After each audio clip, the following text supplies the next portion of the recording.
Дивоградбите во Чаир предизвикаа жолчна расправа меѓу советниците во градот Скопје на вонредната седница попладнево.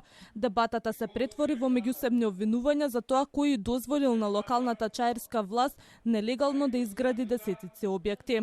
За да долови колку е алармантна состојбата во Чаир, градоначалничката Данила Арсовска на огромни листови хартија ги презентираше документите со кои било аминувано урбанистичкото дивење во општината.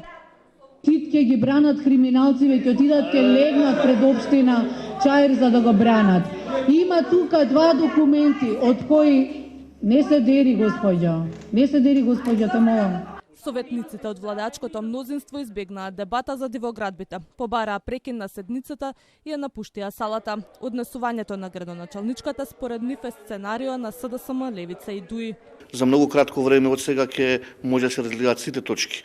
Во контекст на точката која имавме поднесено и ние бевме спремни да разговараме доколку се беше она како што требаше да биде фер, честно и поштено, и не имавме спремено каде што сакавме да апелираме на низот дивоградби кои ги носам со себе и сакавме да ги провериме.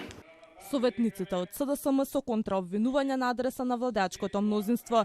Во потегот на ВМРО ДПМН да ја прекинат седницата препознаа обид за спас на урбаната мафија. Бидејќи барањето од А до Ш го потпиша од мене, затоа што секој автор на документ си остава точка било која за да знае ако му го украдат документот, тоа тие го направија. Значи ние бевме спремни, сватија и беа фатени во тесно и го направија тоа кој што го направија. Значи сопственото барање за воредна седница си го повлекаа. Сагата на релација Арсовска власт опозиција почна пред 2 недели кога Арсовска во живо преку Facebook во јавноста ги пласираше првите обвинувања за дивоградби во Чаир.